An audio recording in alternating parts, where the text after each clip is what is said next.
Hi hello welcome to my channel. ഇന്ന് നമ്മൾ ഉണ്ടാക്കാൻ പോകുന്നത് ഫ്രൈഡ് റൈസ് ആണ്. ആദ്യം തന്നെ ചെറുതായിട്ട് അരിഞ്ഞു വെച്ചിരിക്കുന്ന ഇഞ്ചിയും വെളുത്തുള്ളിയുമാണ്. അതൊന്ന് നല്ല രീതിയിലൊന്ന് സോട്ട് ചെയ്തെടുക്കുക. അതിനുശേഷം അരിഞ്ഞു വെച്ചിരിക്കുന്ന ആവശ്യത്തിനുള്ള വെജിറ്റബിൾസ് എല്ലാം കട്ട് ചെയ്തത് ഒന്ന് സോട്ട് ചെയ്തെടുക്കുക.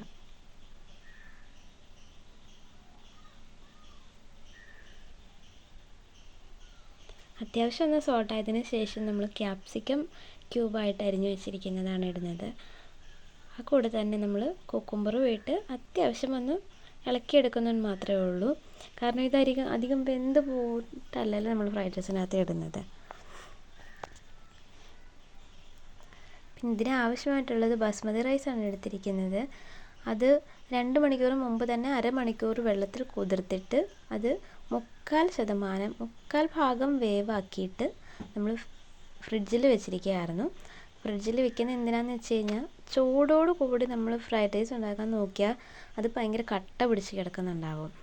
അപ്പം ഇത് ഫ്രീസ് ചെയ്തെടുക്കുന്ന ചോറാകുമ്പം അത് നല്ലപോലെ വേറിട്ട് കിടക്കും. ഫ്രൈഡ് റൈസിൽ അരിയെല്ലാം ചോറ് സെപ്പറേറ്റ് ആണല്ലോ കിടക്കുന്നത്. അപ്പോൾ നമ്മൾ അത് എടുത്തിട്ട് നമ്മളിതെല്ലാം വെജിറ്റബിൾ സോട്ട് ചെയ്തതിന് ശേഷം കുറേശ്ശെ ചോറിട്ടിട്ടാണ്, തടിയുടെ തവി ഉപയോഗിക്കുന്നതായിരിക്കും നല്ലത്, കുറേശ്ശെ നമ്മൾ ഇളക്കി എടുക്കുക. അത് എല്ലായിടത്തും വെജിറ്റബിൾസ് എല്ലാം ആയെന്ന് തോന്നുമ്പോൾ ബാക്കി കുറേശ്ശെ അരിയിട്ട് അതുപോലെ തന്നെ ചോറ് പൊടിഞ്ഞു പോകാതെ ചോറിട്ടിട്ട് ഇളക്കിയെടുക്കുക.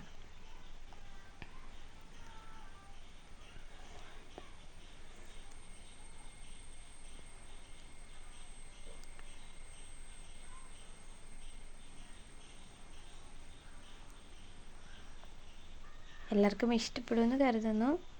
ആദ്യമായതുകൊണ്ടാണ് കുറച്ച് തപ്പലുണ്ട് പറയാൻ.